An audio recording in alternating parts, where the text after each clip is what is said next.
What's going on, people? It's Mr. Dole back again with a previous show. I hope everyone's fit and well.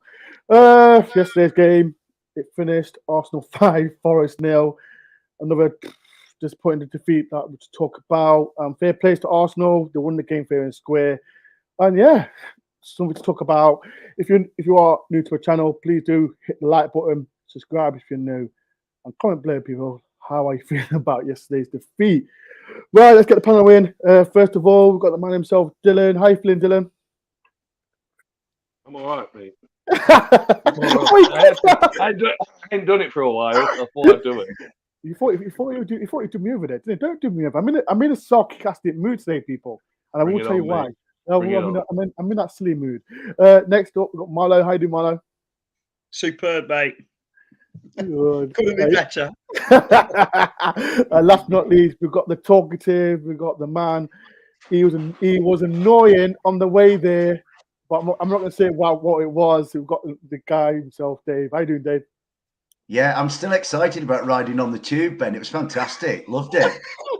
Had a great time. Is that the first time you've been on the tube? Oh, mate. Cockfosters. Getting on at Cockfosters. It gets no better. Oh, no. He was on the football. Oh, well. As everyone knows, I love my sleep when I go to the games, and I didn't sleep one bit because Dave was non-stop talking. And I'm going to throw Ellie on the bus, because Ellie was sleeping all the way to the ground because she was a bit tipsy. So, yeah. That was before she'd had a drink. So there's lots to talk about. Before we do talk about it, okay, I'm going to go through the comments as well. How are you doing, Dean? I hope you're good. D Chapel, Res, Door, Des, happy Halloween. Arsenal definitely treated to time to trick against Brentford and Crystal Palace. Now 6 points. That's something that we're going to talk about later in the show. I've got my guy Gunnar Lee. Big up, what performance from the boys. Shout out to Gunnar Lee. I know he'll be here. He's always here, but yeah, I took the massive L. I know quite a few Arsenal fans have clipped a video of me as well. Ego, I think his name is. So I have took a massive L. But Gunnar Lee, make sure everyone to subscribe to Gunnar Lee. I was on his show, a previous show before the game, so make sure everyone subscribes to Gunnar Lee. The next one I got now Kane. Hi guys, top panel as always. Who's the top panel? Who's your favorite one? People in the comments. Who's your favorite one? Dylan, Dave, or Molla? Who's your favorite one? People. Who else? It could be Des. It could be anyone. In the comments, who is your favorite person on the show? I'd love to know. Love to know. But Ricky, great panel. Hadi, hey, where's the gang? And like I said, there's loads of comments as well. Another one from E. Good evening, Dor, Dylan, David Mollo. Hope you're well. I still think we can survive in Premier League. And like I said, that's something that we can talk about later on the show as well. I'm going to go. Hi, great panel, Dor. Can you take the Halloween mask now? Listen to me. I'm in that sarcastic mood. Don't piss me off, Forest Dan. I'm joking, Forest. Shout out to Forest Dan as well. And we've got the better Astle. Good evening, gents. How you doing, Adam? I'm the senior one. I'm the senior one. As well. So shout out to Danny, DJ Danny. I saw you before the game as well. Great to see you, Door. Kind of lost the opinion on Forest. 1 week looked good. The next week got fun. Didn't seem to have no balance. And like I said, there's something that we will talk throughout the podcast as well. And we might have a special guest if he does come on time as well. So watch out for that as well, people. Right. Let's look. Right, but before we talk about it, Claire, you're getting thrown under the bus. Looks like I choose the right game to go shopping. How dare you, Claire, go shopping before and then choose not to watch the Forest game? That is absolutely disgraceful. Right, let's talk about yesterday's game. I know Dave and Mollo went to game. Dylan watched it on TV, but we're going to start with you, Mollo. Let's start with the lineup. Was you happy with the lineup? I was when I saw it. I don't know why he changed it. Just a quick, before we get going, a shout out to any of the Block 109 England lads yes, that are on here. We're there we go. They're good lads, and some of them I had a meeting with them earlier. I won't go into the whys and wherefores on social media, but I believe strongly in sports washing now. The guy who's kind of one of the lead guys, top fella, he's an Arsenal fan, of course. But there we go. You know, we take it on the chin. Yeah, I was happy with the lineup. I wasn't sure why he changed Loddy, although I actually thought Loddy was one of the few that wasn't horrendous. So I was happy with the lineup. In fact, do you know what? Everything was spot on for at least, you know, the journey down was smooth. Cracking bunch. I got credit to the Arsenal fans who had a great build up to the game in their pub and everything, you know, with their lads and lasses. But then, probably after about 4 minutes, it went a bit wrong. Yeah. They were just, I mean, yeah, line up fine. You don't mind if a team's too good for you, and they clearly were. We didn't lay a finger, we didn't lay a glove on them anywhere, did we? It was awful. Didn't close down, didn't get any tackles in. It was almost like there was a sickness bug or something going through the players and they couldn't run. It was so polar opposite to last week. But yeah, when I saw the team, I was more than happy. What about you, Dave? When you saw the lineup? I would have picked the same 11. I'm like Mollo. I would have. My view is, if I'd have been the manager of Forest after Liverpool, I would have felt that I couldn't drop anybody because they were, you know, they were obviously outclassed yesterday, but they were excellent the week before, and I would have felt it incredibly harsh to leave any of the 11 that started against Liverpool out. So I had no qualms about the starting lineup at all, Ben. Absolutely none. And I think Mollo's described it. I mean, maybe we didn't lay a glove on it, but Renan Loddy definitely laid a glove on Bukayo Saka. I will say that, because Bukayo, who was actually one of my favourite non-Forest players, he had to go off, and so he may have a problem for England. But I hope not. Yeah, that's my next trip away. Yeah, so I just think, as I think all four of us are probably going to be in agreement that we played a better team, a higher class team that's in a great frame of mind. They've just come through. Okay, they weren't great at Southampton, but they didn't get beat. They were pretty ropey at Leeds and won, which is something that Arsenal have not done in recent years. And you know, I think their last two games at the Emirates in the league before they played us, they wiped Tottenham off the pitch and then outplayed Liverpool in a cracker. So I think, yeah, it was just one of those days. I mean, to me, the good thing about yesterday is that now we're into Monday, and yesterday is history that cannot be altered. And I've got one 9-letter word imprinted on my brain, and it's Brentford. So yeah. What about you, Dylan? Like I said, was you surprised that Loddy came on for Nicky Williams? Yeah. Like David said, why would you change the 11 for starting against Liverpool? We were all there. Do you know what I mean? That was an awesome game. The performance was absolute for the roof. Do you know what I mean? Consistency. That's what I always keep saying. He has to find a consistent starting 11, regardless of result. But that Liverpool game was like consistent. For some reason, he's picked Loddy over Williams. We don't know why. There could be a reason behind it. But you know what I mean? But yeah, I thought the starting 11, personally myself, I thought it was all right. But I was like everyone else. Why change Williams for Loddy? But could have been a reason. Do you know what, Dylan? When I think about it, Nico has played on the left. I think he played on the left last week in case like Mo went out on the right and then cut in on his left. And Bukayo is always going to do that because Bukayo kind of plays out on the right and wants to come in on his left. So I didn't quite see Steve's logic, but then, you know, he's the boss and we all have trust in him, you know. Let's start with a goal. Like I said, they conceded really early with Martinelli as well. Ryan Yates, wrong pass. Cook didn't get close to him at all. It was really bad start, wasn't it, Bob? Yeah, I think I've watched that goal too many times because, as you know, sitting near the back in the away end, you've got them screens right above you that show the goals over and over again. Yeah. It was a sloppy goal, but excuse me. But you could see when Yates, he tried to play the ball down the line, and you knew we were in trouble once they intercepted. It was a brilliant cross. You got to hold your hands up as well and say that absolutely superb cross. And I really hope he's fit for Qatar, the young lad, because he's a top young player, isn't he? Yeah. But I've watched the goal, and where he comes from, Martinelli, it's a tricky one because he's almost unmarkable unless you foul him. And what I hadn't realised until just the other day, he's the second fastest player ever to play in the Premier League. Is that? Speed off the mark. Never I do that. watched the goal again last night, and I'm like, actually, he's got right across everyone, and short of booting him in the head, which obviously is pointless because you're going to give a penalty. It was almost not unstoppable, but it was nothing to do with pace or anything. That everyone goes, "Oh, the centre halves have got no pace." We know that, but it was nothing to do with our lack of pace. It was just really good movement, and sometimes you just got to say, actually, that was a really good goal.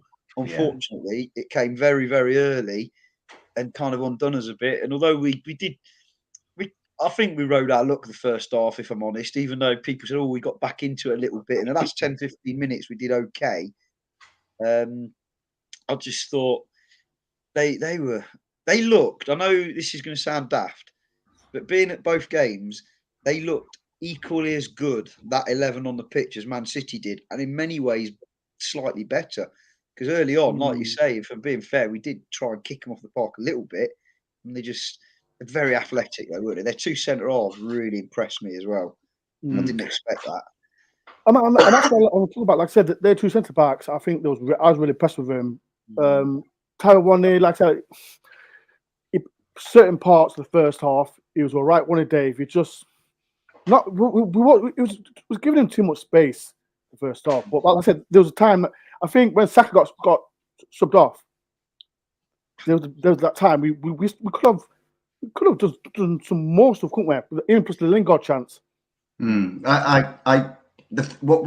I got the impression was that the fullbacks, Serge and Renan, there were times when they got the ball, and I might be wrong, but I interpreted their first thought as to be wanting to get Taiwo away and get a ball in front of Taiwo to run onto, which worked really well against Virgil van Dijk. But Virgil van Dijk, I would go so far as to say, isn't quite the player now that he was last season or the season before. My view on Virgil van Dijk is that he hasn't fully, I don't believe, got over the injury that he incurred in that tangle with Jordan Pickford. Now, Gabriel, I think I had him as like that's a possible weakness, but he played really, really well. He made time for himself. Saliba actually could be one of the best acquisitions by any club in this division this season. I mean, Arsenal He's not an acquisition, though, is he? The Arsenal fans were telling us he's been out on loan for the last 3 years. Yeah, he's been on loan. He's only got a year left on his contract. I stand corrected then. So if he's come through the academy, then they should be really proud of themselves. No, Dave, they brought him. They sent him out on loan twice, right, to a French team. Then brought him back. Because Arsenal fans, if I remember, Arsenal fans kept asking, "We need him. Because he was in bad form. And then this season, he's just been fantastic, hasn't he? That's the thing. And actually, he's like really cemented himself. He looks a kind of a really composed, calm player. And I think the moving of Ben White to the right. I mean, Ben White really, every Arsenal player to me for 90 minutes, maybe with the exception of Bakayo because he got tangled up with Renan Lodi, but Arsenal seemed to come with a built-in 20-yard of space around them. They had all the time in the world. It's like they had a spare tire of space. Arsenal seemed to, Partey seemed to know where Xhaka was, seemed to know where Odegaard was. And I think what impressed me about Arsenal was just their speed of thought, their appreciation of space, and incredibly quick in the transitions. And like right from the worst thing that could have happened yesterday was that early goal. And I think Martinelli's run to get there was absolutely fantastic. If that had been a Forest player doing that, we'd be talking about it for weeks on end. He was so direct. It was almost like he knew what was happening a minute or two before he was enabled to get into that position.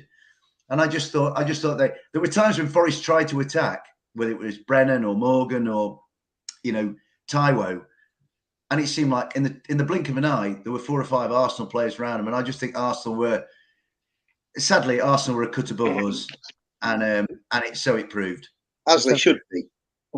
They are top.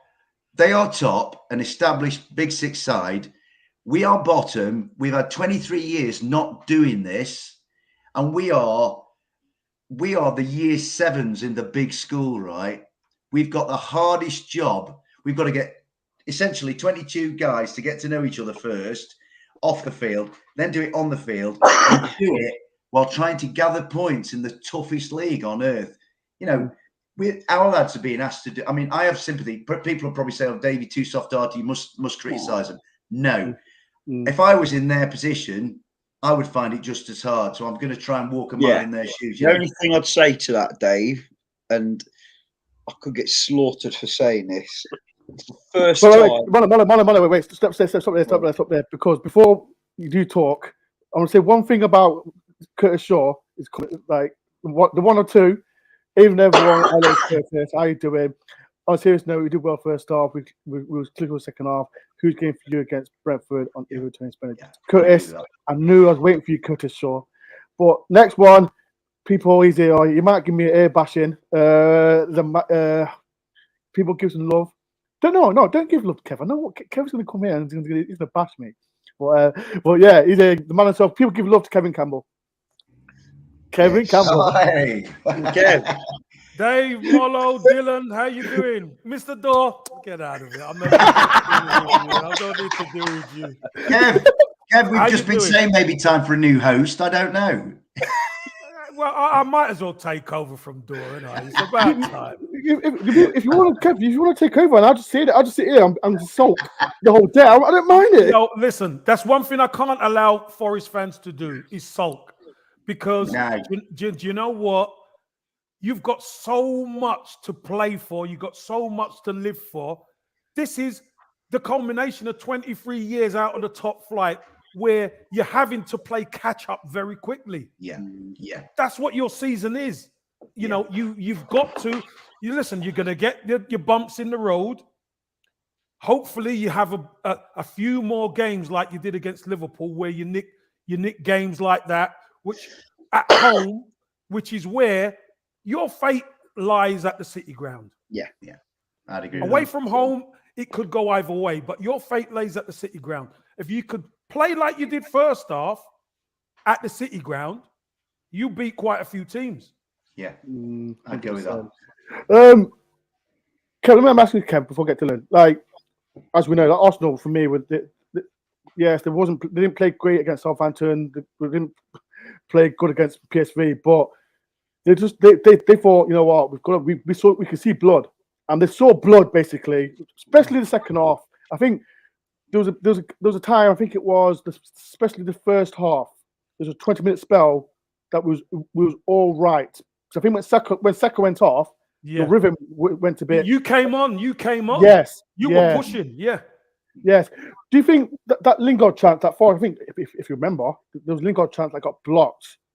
That could have changed. Well, that's going in. And you know what, everyone, they're the fine margins in the Premier League, where in the Championship you probably score that.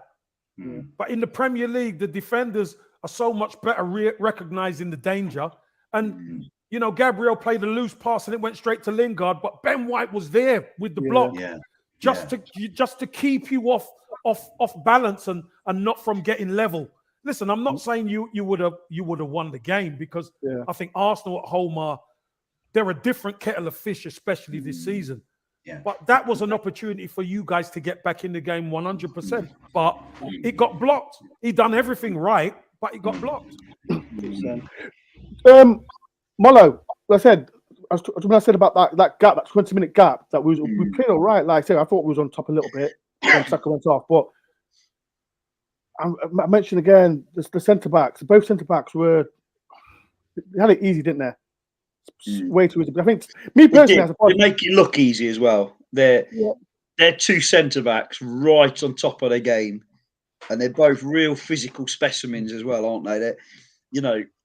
I always think, it always looks different on the TV, doesn't it? When you're there, you think after about 10 minutes, you think, how are we going to get and Taiwo's not exactly small, is he? You think, how's he going to get the better of them? Taiwo bullied Gomez last week, didn't he?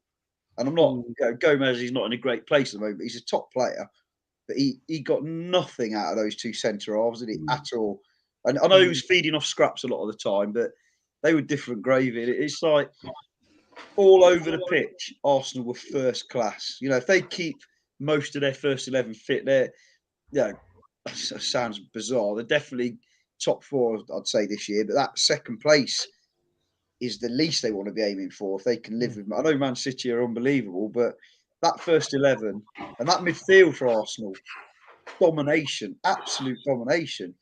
They can all play. They've all got size. It was horrible to watch from our point of view. Other than that 20 minutes, and I did think second half, and I was going to say it earlier, and I never like to say this. I did feel until we made the subs, and I know the subs seemed a bit bizarre at the time. There were 1 or 2 players starting to hide a little bit when we had the ball, and you could see when we were bringing the ball out. I'm thinking, oh, why is he? You know, the options, Muller ain't there.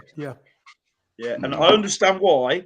Every time they got the ball, especially if they're near the centre halves, and not Taiwo at all, they were just so dominant, and it was fair. I've got no axe to grind with Arsenal, but I kind of half hope they win the league now. Watching that on Saturday, and their fans, I really enjoyed spending time with their fans as well. A great bunch of we met before the game and everything. So fair play to them.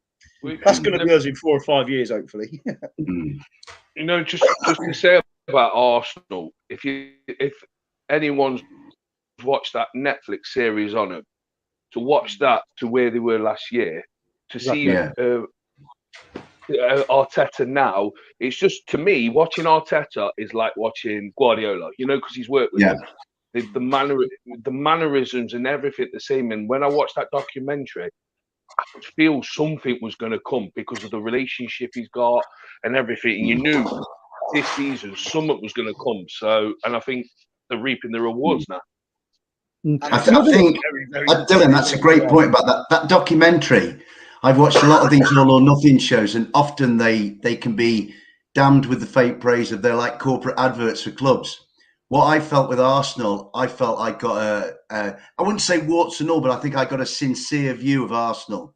What I saw was a cracking good bunch of lads who believed in their manager, who's a classy guy, who speaks, I mean, he's Spanish, but he speaks English probably better than any of us. More than you, Dave. More than you, Dave.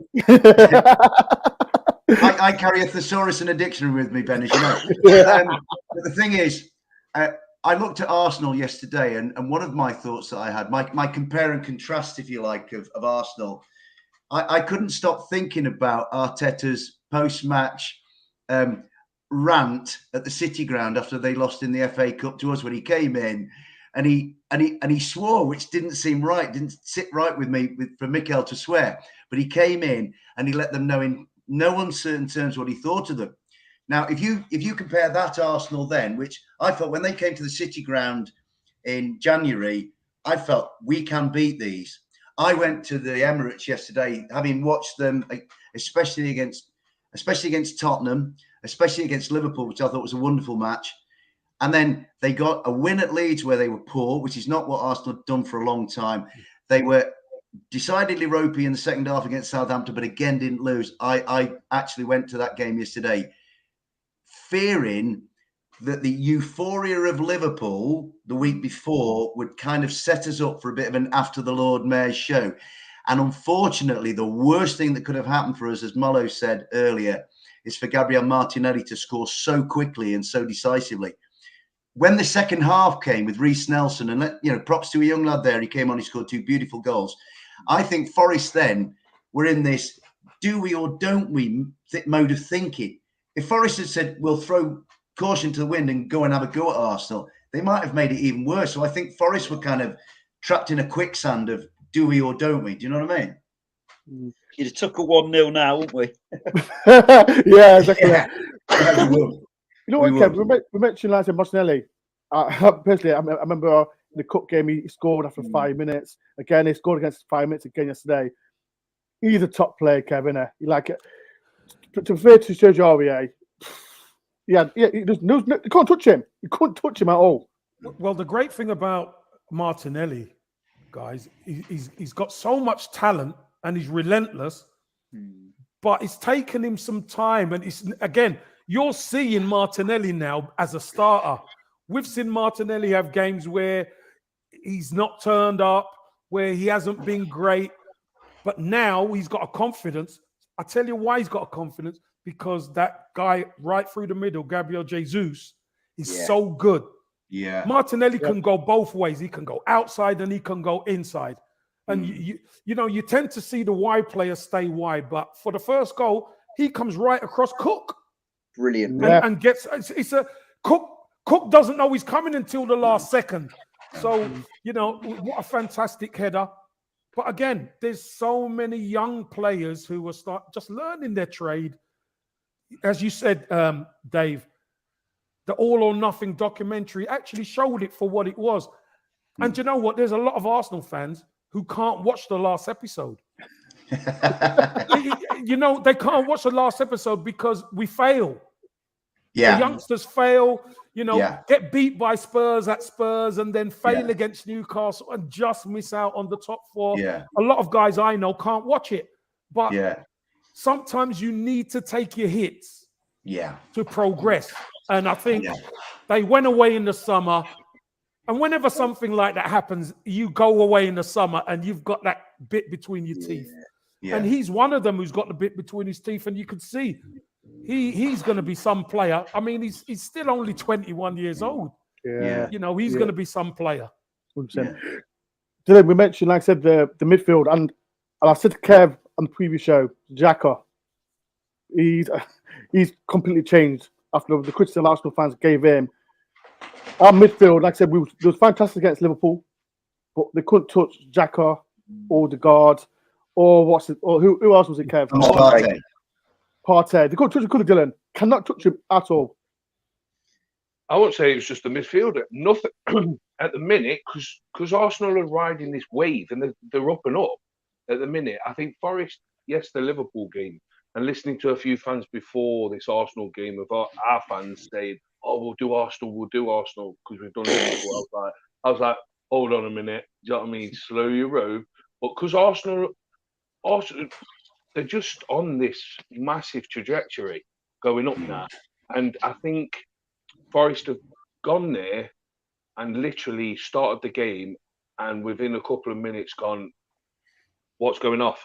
Do you know what I mean? Because of the passing, the movement of the ball that they do. And not just Arsenal, but mostly the Premiership teams, I've noticed when they lose the ball and they're trying to get the ball back, they always seem to have 3 or 4 players after that ball at the same time. And that's the one thing I find about Forest is they have the ball. When they go to get the ball, it's just one person because they're too worried about who's going to run behind them. Do you get what I mean? And it's just like, so I've noticed that. But Arsenal, do you know what I mean? I'm going to say it now, but I picked them to win the league. If they carry on the way they go, I don't care what. We'll talk about later on. I like Dylan. Leave him alone, Dor. I like Dylan. No. What I'm trying to say, like I brought the documentary up, is I've watched all these All or Nothings, the Tottenham one, the Man City one. Do you know what I mean? The Arsenal one. And I love watching these other clubs to see how they work. And it's just about Arteta. It's just about the way he works and the way he treats players. And it was just like, and I was sitting there and I'm thinking, I wonder if Steve Cooper's like that, in a way. Do you know what I mean? Probably in Arteta is, and they have a way of working with other players. But do you know what I mean? I could, watching that documentary, you could see something was going to happen. So it doesn't surprise me that we actually got a drumming. There's 109 people in. If you can do a massive favour for me, hit the like button, subscribe if you know, and as well, we've got the man himself, Kevin Campbell, in the building. He's been nice to me, so I'm all right. He's not giving no ammo. No, I'll be honest with you, Mr. Dor. I obviously got a feeling for Forest, and I want Forest to be able to bridge the gap quicker. Because you know what, beating Liverpool was a statement victory. Like I said before, Forest fans have to realize the home form is going to be the key. You have to win a lot of those games at home because you know what, you win you hold serve at home, you're going to be fine. Yeah. Mash you, Dave. Like I said, fans were confident before the game after what we did with Liverpool. We know, like Arsenal, everyone's saying, "Oh, Arsenal this and that" about their form, especially against PSV. It wasn't great. But do you think Forest thought, we got a chance, even like not like a point, like a 3 points? But like I said, the first 5 minutes when the tactics went out the window, and yeah, the thing is, Ben, I think Forest would naturally have come out of Liverpool with a consequential belief that, well, we did that to Liverpool, who were Champions League runners-up. There's a possibility of doing it at Arsenal. But I think, and the fans would, a lot of the fans would just sort of make the simple, journey from point A of beating Liverpool to point B of, hey, well, we'll beat Arsenal. Personally, I didn't see it because to me, Arsenal are the revelation of the season so far. From where they've been for a number of years. I mean, I watched them against Liverpool, and I thoroughly enjoyed watching them as a football fan. I often take my Forest hat off, and my love of football Stetson comes on, and I watched them against Liverpool, and I love what they did. I love Bukayo Saka, I love Gabriel Martinelli, Gabriel Jesus. They've got lovely players throughout the side, and I just felt that yesterday was Dore had me on and he asked me my score prediction. I said 1-0, but I had more of a feeling, And then obviously there were plans laid. He kept the same 11, and then within 2 minutes, that little tinker Gabriel Martinelli has thrown everything out of the bath, and kind of plan A, B, and C and D were like all of a sudden redundant. So I think my view on yesterday was. I really enjoyed the day. I know I shouldn't have lost 5-0. I really enjoyed it. In fact, the only thing, I enjoyed going to the great stadium, being amongst a fantastic crowd, playing against one of the best teams in the country. I believe they're the second best team in the country. I think my view is that they'll definitely be Champions League, Arsenal. Their speed in transition to me really took my breath away. Yes. Basically, every time, say, like, we got a ball up front to Tyro or to Jesse or to Morgan or Ryan was coming through, and it seemed like all of a sudden, out of nowhere, 8 or 9 Arsenal players in red shirts appeared out of nowhere. But then when Arsenal broke, especially like the second goal where they ended up setting up Reece Nelson to put it in the top corner, it seemed like Arsenal all of a sudden had got 500 or 600 people out of the stands to help them score the goal. So I was just completely taken with this speed of transition. And my view is that what Forest are having to do is, Kev just alluded to it, as he always does, that it's a learning process. It's going to take time for us to be like we had it at City back in the end of August, where they were playing walking football and were yards in front of us. Arsenal, I thought yesterday, were just so sharp and nippy. They looked a happy bunch. They looked a unified bunch. They looked well drilled. It seemed to me they all seemed to know where the rest of them was on the field.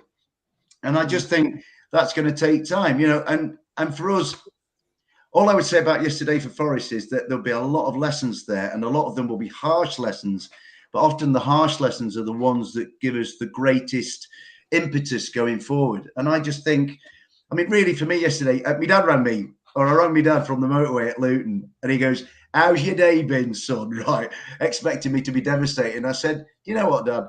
I've had a fantastic day following my team. This isn't a game that defines us. It's a fantastic chance to go and play against a team that we can learn from." I said the only down point of the day was the vegan pasty that I had. Which,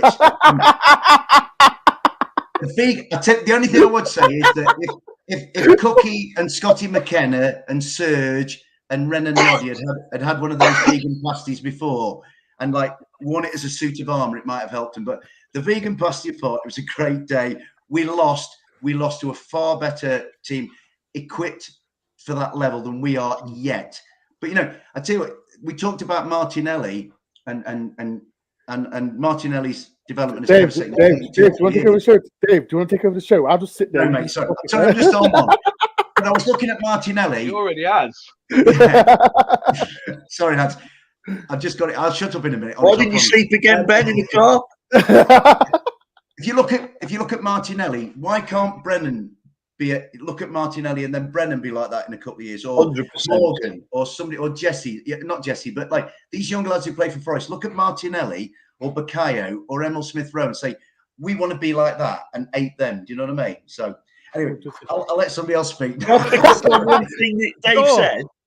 Somebody put something in your tea. Can I just say, do you remember on was it Friday? Yeah. We discussed about Brennan. What can he add to his game? Because he's going from the Championship to the Premier League. So still a big jump. He's got all the tools. Absolutely. But what he has to learn to be able to do is be good with and without the ball. Yeah. Running off the ball.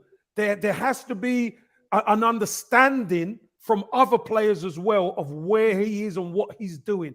So there's a connection that has to come, and that takes time, and it may take into the second half of the season to actually find your feet. You've got the system of 4-3-3, and then Brennan could come back into the side and start realizing, right, I'm not just going to rely on balls to feet anymore. I'm going to start running across the line, because if he starts running across the line, I tell you now, defenses will be like, what the hell is going on here? He's supposed to stay out wide. Just like Martinelli with Cook. He weren't supposed to be there. Next minute, he ends up there. So you've got to do things to surprise people. So Kev, you'll never ever take Dave when he talks. Dave can talk for the whole out. Can I pick up on one thing Dave said? Go on, Ronald. About this, I think you said something along the lines of this won't define us this game. But like the way I put it afterwards, when I was a little bit disappointed, is my worry wasn't that we've got to do well here to stay up. My worry was getting absolutely battered and humiliated, which could have a detrimental effect, which could help send us down if we don't get those points. And I didn't expect to win. I'd have took any kind of result, but to have got beat maybe 2-0 and held our own is very different to getting obliterated 5-0. And let's be brutally honest, it could have been a lot more. And it's like now. Do you remember last time after we got smashed by City, everyone was like, well, City are a different level, which they are. Now we go and play Fulham and Bournemouth. They're the games that matter. But we lost them both. Now we've got Brentford and Palace, and neither of them are mugs, are they, at the end of the day? I know Brentford have got no Tony, but they've still got a lot of movement up front, a good side, big midfield. And, you don't need me to say Palace on their day can beat absolutely anyone. And they've got that one thing that worries us Forest fans at the moment for various reasons. That's that pace, absolute and quality. You could almost say you look at the pace and Martinelli and what he does. What's this? Zaha is a different player but similar impact. And you just think, how do we stop him? Exactly. Eze and Elise. Oh, I love that. They're such good young players, And I hope they don't. We're good at making young players look good, aren't we? That's Reece Nelson. But really hoping they're having, young players can be inconsistent. I'm hoping they're on a downer, because if those two play well together, giving people like Zaha ammunition, we're in deep trouble, aren't we? I'm not being defeatist, because we are at home. We've got that 12th man, if you like. As long as the crowd stay on side and do what we've been doing. Is that Palace is a tough game. We've got to go all out at Brentford to get 3 points, because then it's not quite as bad, is it? If we took 3 or 4 points in these next 2 games, we're not in a bad spot. Yeah. Like someone said at the game, we can't be looking at other results at this stage of the season, hoping other people will lose. Otherwise, you're in trouble. You got to look after your own business and then see where you are. But that's just how I look. I think yesterday, I really hope it's not. But the way it went, I just hope that's gone before we get to Saturday. Because if it isn't, as we well know, it's a tough league, as King Kev says. Very tough. Did anybody listen to Cooper's? Sorry, Ben. Just listen to Cooper's interview after the game? Yeah, I've never since he's been here, I've never heard him speak the way he did. He was upset. He was disgusted. You could tell. And the one thing that kept getting me is we're going to have a grown-up conversation. We need grown-up conversations. We need grown-up. He said it about 4 or 5 times, and I'm thinking, you know what I mean, is this his way of trying to say to the players, right, Monday morning you're having it? You know what I mean? Because obviously he wasn't happy. And that's the first time since he's come into this club. But this is the first time in what, a year? Kevin, I ask a question, and don't put your Forest hat on this. And we know Jesse Lingard, he's done fantastic for Man United. He had a fantastic spell with West Ham. But again, I think that game, I think that's the first time it's frustrated me as well, because he's got a good record against Arsenal. We know Arsenal are fantastic. But today, after analysing what he did, I think he got subbed off after 60 minutes. I think it was Rio Ferdinand about Jesse Lingard. He needs the ball more to make things happen, and he's not done nothing. What do you think Forest needs to do to get the best out of Jesse Lingard, Kev? Because as Forest fan, and I don't know if you boys agree, possession. Yeah, you got to remember where the club he's coming from, and when he done so well at West Ham, they were in possession of the ball. They were on a break. They were in possession, so he can run and he can hurt teams. But you've got to have good possession. If you haven't got good possession, just giving the ball to Jesse Lingard, he can't do it on his own. He needs a supporting cast. And is he a good player? Yes, he is a good player. But you know what? If Jesse Lingard isn't the type of player, you give him the ball and he's going to go and beat 4 or 5 players and put one in the top corner. That's not what he does. He needs a team who can possess the ball and move the ball so you can hurt the opposition. That's what he's good at. Or he gets the ball and there's good movement in front of him.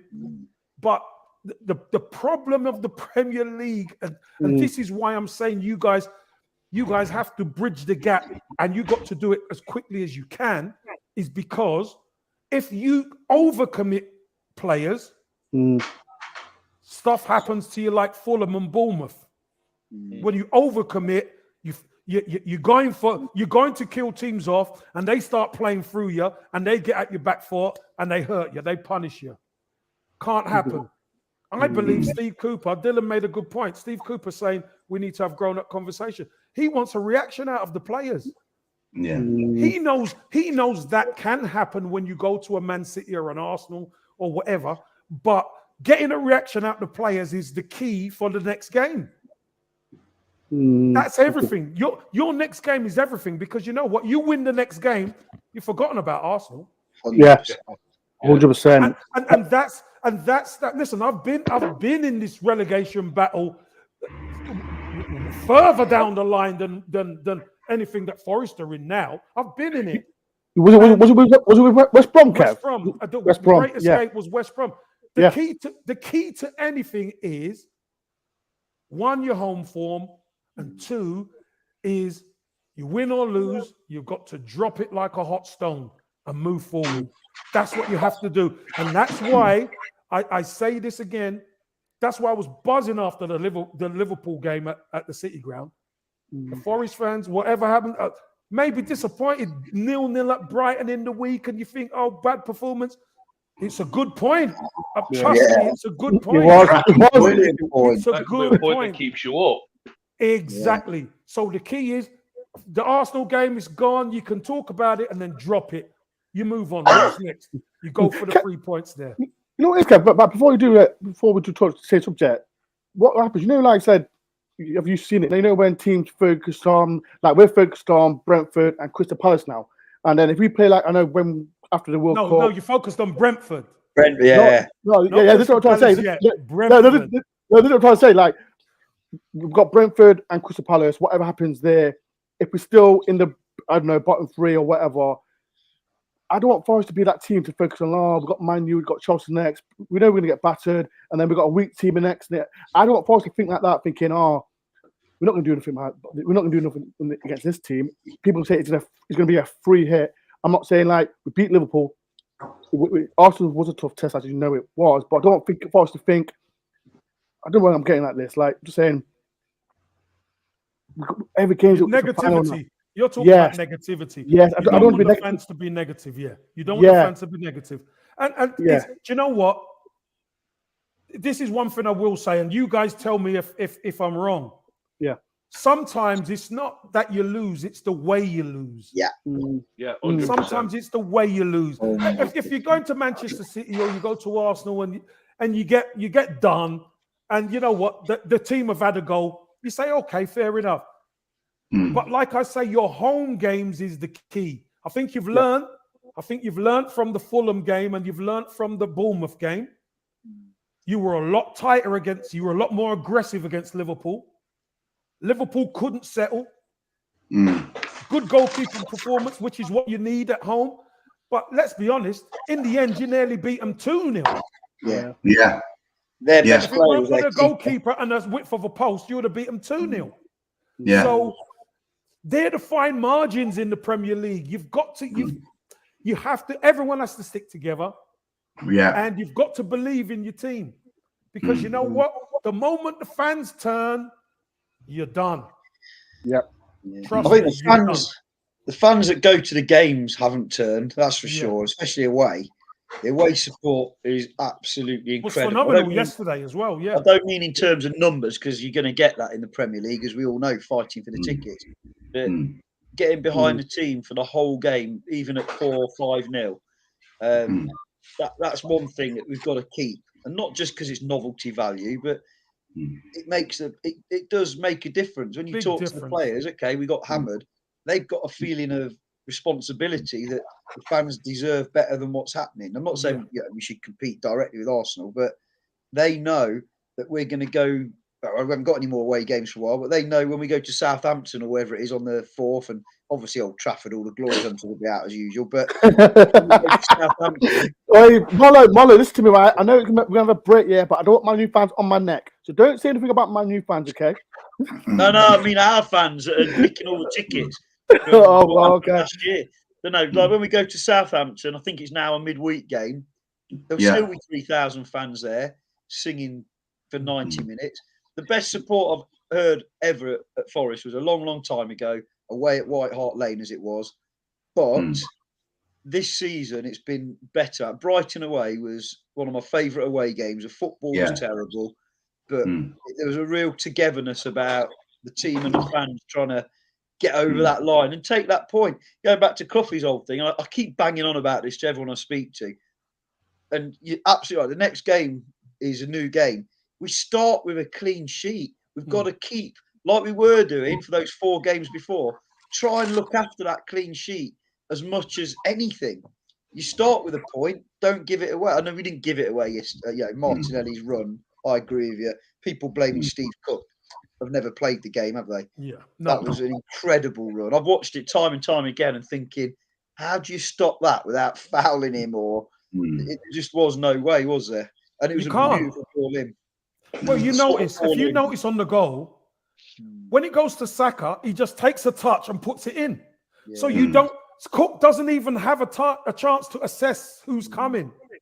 He gets a touch and puts it in, and as it's on its way, he's already on the run.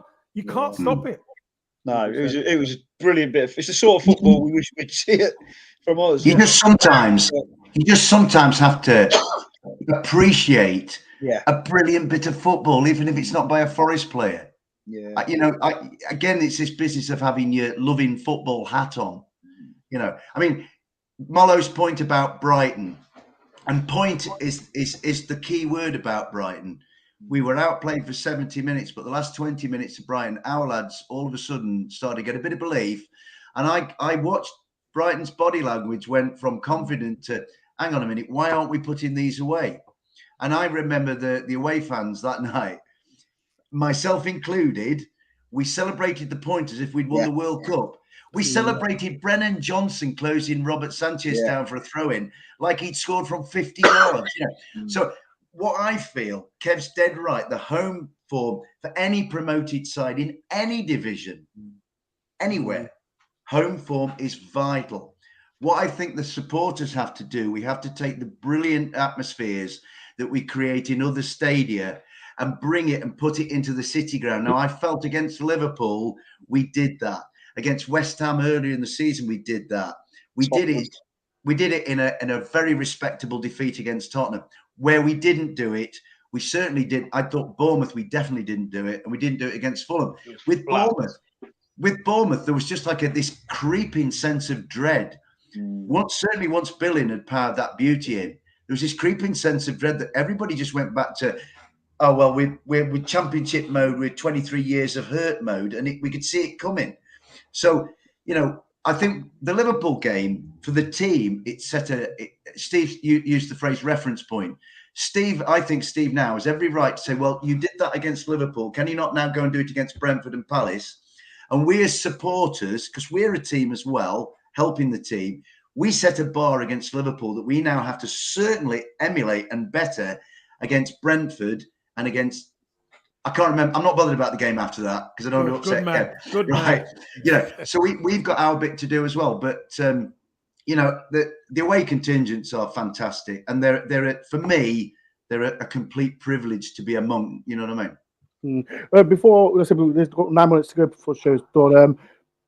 I know we got back against Arsenal, but I'll say if any positive things we've seen from the Forest play yesterday. People in the comments, was there a play that stood out for you yesterday? I'll go for the panel. Marlo, any play that stood out for you yesterday? I thought it's difficult to call it, but Loddy looked like, because he's clearly a very good player who hasn't quite settled in yet. We saw signs of what he's about. I thought Awoniyi worked his socks off and just feeding off scraps most of the time. A couple of times, if we're honest as well, and a couple of Arsenal fans were saying this afterwards, it didn't affect the result in any way, shape or form, but the referee did not want to give any free kicks against Arsenal, did he? Those shoulder barges were clear and obvious fouls in any generation of football. Nat Lofthouse would have been proud of them. But I'd say Awoniyi did nothing wrong. And I thought, and thinking back to what Mr. Campbell said earlier, I thought Jono came on at a time when some people were hiding and he was looking for the ball non-stop compared to some of the people that had been on the pitch. And I'm going to be really harsh. I'd never like to say anything negative about an individual overall, but I'm starting to... This might have been you when you was a kid, Kevin, because being a professional, you're probably way better than everyone at school. But I feel like Emmanuel Dennis is that ball-greedy kid in the playground who, no matter what, won't pass unless it's the last thing in the world he has to do. Because he could have squared one to Jono for a tap. Yes. It was great run and everything, but he was determined to try and get himself through. And I'm like, have appreciation of what's around you if you're a professional footballer. I get the whole wanting to score thing. That's what centre forward should be doing. I understand that. He was never scoring from there, especially not against the centre halves that Arsenal had. A simple ball across, and Jono might well have had a tap in, and it frustrates me. And there was people sat near us arguing about it, and I'm like, it's simple football, but that's not what you're asking me. Is it's good players? I don't think Henderson did a lot wrong. He couldn't have done much for the goals. In fact, didn't he make a cracking save, and nobody was there to back him up for one of the goals? Second goal. Partey's goal. Partey's finish was incredible, but I think it was my new fanboy player turned his back. I think, and that's the positive as well, because although he was terrible, we've seen a standard Freud has set for himself against Liverpool that we know now. Because let's be honest, we're like a little bit, who is this guy that's got this great pedigree? What's he doing? He's not done anything. Against Liverpool, he was incredible, and he ran 11.5 kilometres whilst keeping the ball non-stop. I watched the Liverpool game again on Friday for the first time on TV and saw just how good he was. So we've got that. But he was terrible, wasn't he? Centre halves, can't really say much about them when they've got beat 4. So, yeah, man of the match. Hard. It's really hard, isn't it? I'd say the 3,000 people who stood there and still applauded the lads at the end. Yeah. It was one of them. It's been very easy to turn on them. Everyone appreciated what we're up against and clapped them when they came over. And I think that's a special kind of support. Mr. Dore, I've got a question for all of you guys. Go on. Now that what was it? We're 12 games in. Do you have any trepidation about the Premier League?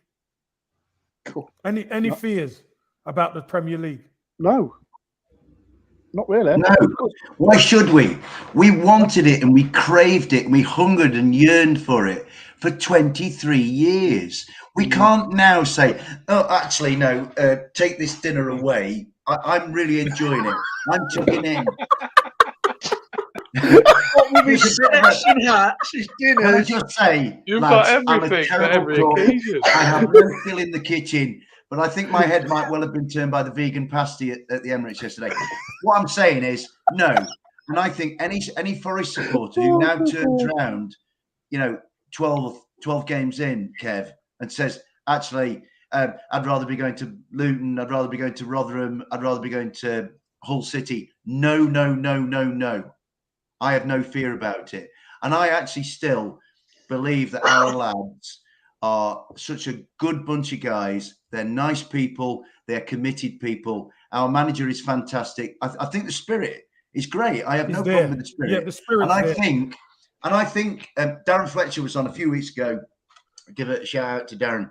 And he spoke and he said his main point was, he said, I don't think we'll see the emergence of an authentic Nottingham Forest in the Premier League until after the World Cup, and I still believe that. And so no, why should we fear it? Steve's not fearing it. Why should we? You know what it is, Dave? Because like I said, when everyone says like Steve Cooper comes to the club, bottom of the league, and it went whang so fast. So when we hear the excuse, I heard from I think it was someone from Sky Sports saying, it came from where we was, win the playoff final, get to Premier League, it's come too fast. No, as Dave said, we wanted to be in the Premier League. We was desperate to be in the Premier League because money and all that, blah blah. If we do get relegated, as everyone we see Bournemouth and Fulham get the 20 million whatever they get from the championship, parachute money, yeah. The greatest thing Steve did last year, amongst the many great things he did, Steve got us into that little cabal of clubs like Watford, Norwich, Fulham, West Bromwich Albion, Sheffield United, such that should the worst happen, and we can't completely discount it because that is life in a nutshell for you. If we go down, say, I hope it doesn't happen, I don't want it to happen, but if it does, we will be regarded as a big fish in that pond now. And I think if we're into our team that came up, Fulham's team that came up was ready to go. It was oven ready. They probably knew 3 or 4 months in advance they were going up. Bournemouth had already signed the likes of Kiefer Moore, Dominic Solanke, Philip Billing. They knew it was likely to happen. If Forest had signed players of that caliber in January or February, thinking, well, we're going to go up, everybody would have just laughed us out of court. So Forest came up with a £6 million squad. I think the only people who played at Wembley that have been paid for were Scotty, Sam, and Brees, maybe, I think. So we've arrived here now, and for Steve to get us to where we are now, I know it's tough in this context, but the wider context is just incredible in my view. So yeah, we cannot fear it. I think going back to Kevin's question, I think there's certain away games that as supporters we go there to enjoy. In terms of the football, there is trepidation, to use your word. I'll be honest. Talking to the Arsenal fans before the game, we had a fantastic couple of hours. Hats off, great set of fans. But they were like saying, we've been terrible recently. I said, yeah, but you haven't played us at home. Like, we're away from home. So, I'll be honest with you, I would bite your hand off at a sketchy, horrible 0-0 draw right now.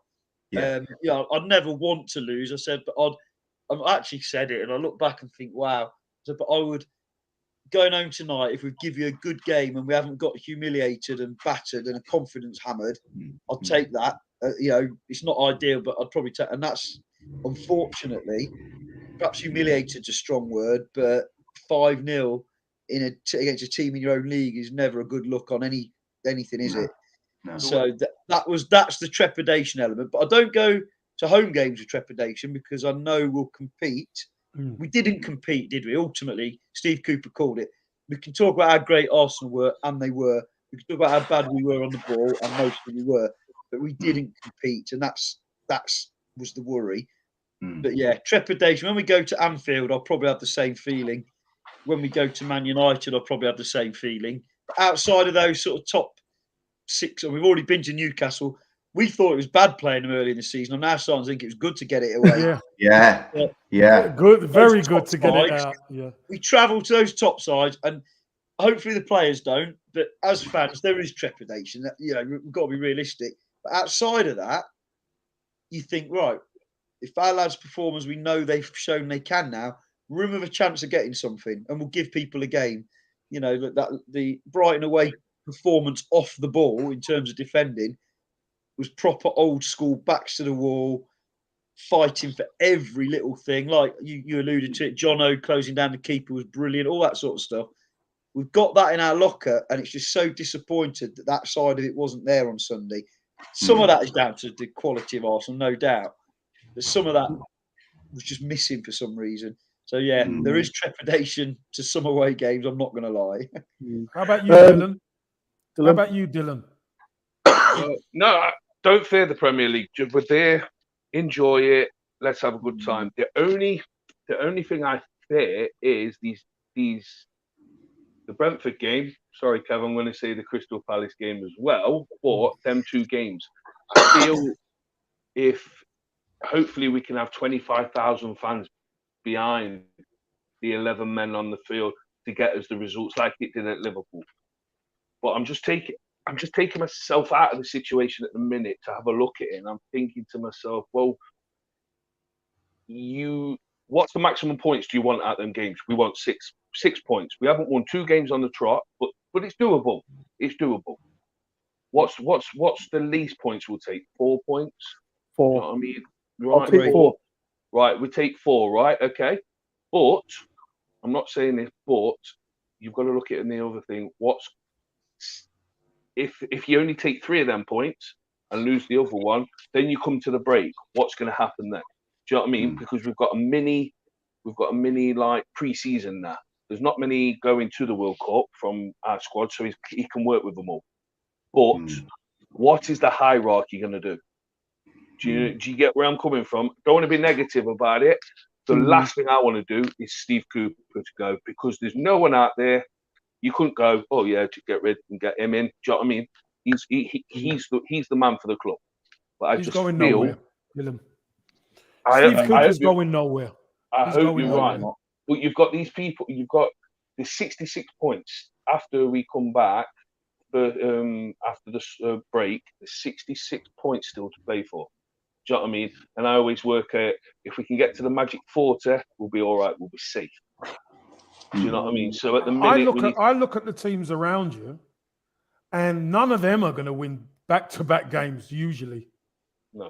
That's what I look at as well. So again, if you're Forest, and let's say Forest only got 3 points, I'll tell you that might be enough to move you. You understand what I'm saying? So there's a bit of confidence. Yeah. Because if we get 3 points, that takes us past Derby's lowest points total in the Premier League. So there in itself is a little psychological boost. Certainly for us, lads, Kev, whether it appeals to Steve and the boys, I don't know. But for us guys, big man, that is a big thing. You know what I mean? That gets the Derby monkey off the back, mate. You know. You know what? I'd be so happy if that happened. I think if we got relegated, or if we did, I think at least we went past that 11 points. At least we did that. Something like that. You're definitely going to get past 11. Definitely. Listen, man, I'll be happy because I know Lisa Howard, she's a Derby fan. She watches this show and she keeps banging on and messaging me. You're not going to get past the Derby mark. Lisa, yes, we are. So we've already won 2 games. They only won 1 all season, let's remember. Exactly. Yeah, exactly. Right. We'll get going, people. It's been a great show. Kev, thank you for coming late. No problem, mate. I was on the hybrid squad, so I nipped over as soon as we finished. Shout out to Sophie. Make sure everyone subscribe to Hybrid Squad as well. Like I said, I do watch him a lot. Like I said, you always got to watch how different teams and fans are as well. So shout out to Sophie on that one. Tomorrow, people, Des is doing his dialing in with Des, 9 o'clock. So if there's any fan, I saw a few fans on there saying we don't bring young generation in. Yes, I do. If you want to come on the show tomorrow and talk to Des about Forest, please come on. Message me. How old's Ellie? Ellie's how old is Ellie? Ellie, He's 19. Is that not the young generation? I know. I know Ellie started drinking when she was about 15. This was Molo's fault. Allegedly. No, she was drinking lemonade. Come on. No, not Molo. No, Yes, no, no. yes, she wasn't. The first time I tell you a story before we go, I met Molo. It was Fulham away. He was on a boat, and he came up to me and said to me, "Forest will lose that game, didn't you, Molo?" 2-1, yeah. Yeah, let's 2-1. And she came out of nowhere, a young girl with a bottle of rose. I mean, she didn't drink it, people. She didn't drink it. Bottle of Budweiser. She's holding Molo's ear, and she's a legend. And as well, she's doing fantastic work as well for her game. Her game too as well. She's a smart girl. She's a smart girl. Yes. And I tell you what, she drunk an entire Arsenal pub under the table yesterday. Bless her. It's true. Honestly, I was like, right, we better go to the game now. And she goes to all the Arsenal fans. Right, let's have one more Jaeger bomb. I'm like, she's old enough now, so she can do it. Yeah, she's old enough now. The Arsenal fans, that's what football's all about. Although we got battered and that, we had a brilliant time with them. It was the Eaglet pub, and outside was all the guys in the black, the ultras and that, and they were coming in for a chat. Some of them, they're absolutely sound. Really enjoyed the day. Nice one. A bit like Everton away, funnily enough, similar sort of club. Yeah. Really enjoyed it.